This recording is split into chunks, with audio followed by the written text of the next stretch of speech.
ಭಾರತ ಸರ್ಕಾರದ ರಾಷ್ಟ್ರೀಯ ಆವಿಷ್ಕಾರ ಅಭಿಯಾನದಿಂದ ಸ್ಫೂರ್ತಿಯನ್ನು ಪಡೆದು ಉತ್ತರ ಕನ್ನಡ ಜಿಲ್ಲೆಯ ಭಟ್ಕಳ ತಾಲೂಕಿನ ಸರಕಾರಿ ಹಿರಿಯ ಪ್ರಾಥಮಿಕ ತೆಂಗಿನಗುಂಡಿ ಶಾಲೆಯ ವಿದ್ಯಾರ್ಥಿಯಾದ ನಾನು ಪುನೀತ್ ವೆಂಕಟೇಶ್ ಗೊಂಡ ನನ್ನ ಸಹಪಾಠಿಗಳೊಂದಿಗೆ ನಮ್ಮ ಶಾಲೆಯ ಶಿಕ್ಷಕರ ಮಾರ್ಗದರ್ಶನ ಪಡೆದು ನೀರಿನಲ್ಲಿ ಚಲಿಸುವ ವಾಟರ್ ಬೈಸಿಕಲ್ ಅನ್ನು ಸಂಶೋಧನೆ ಮಾಡಿದ್ದೇವೆ.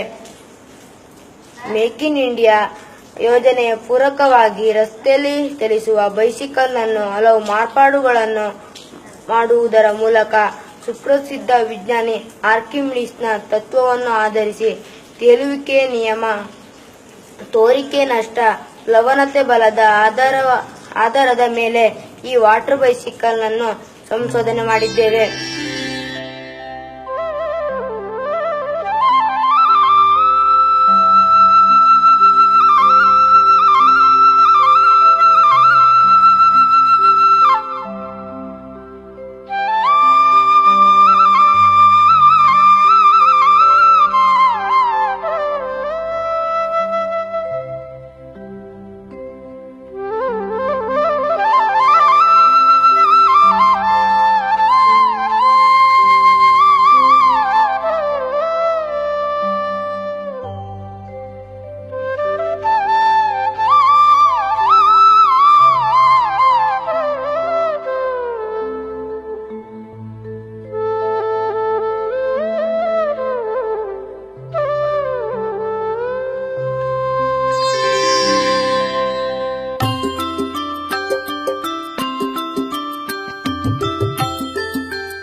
ಸ್ವಚ್ಛ ಭಾರತ್ ಅಭಿಯಾನಕ್ಕೆ ಬೆಂಬಲವಾಗಿ ನಿಂತ ಈ ವಾಟರ್ ಬೈಸಿಕಲ್ಗೆ ಮುಂಭಾಗದಲ್ಲಿ ಜಾಳಿಗಳನ್ನು ಜೋಡಿಸಿ ನದಿ, ಕೆರೆ, ಹೊಳೆಗಳಲ್ಲಿರುವ ಕಸ ಕಡ್ಡಿಗಳನ್ನು ತಂದು ತೀರದಲ್ಲಿ ಸ್ವಚ್ಛಗೊಳಿಸಬಹುದು.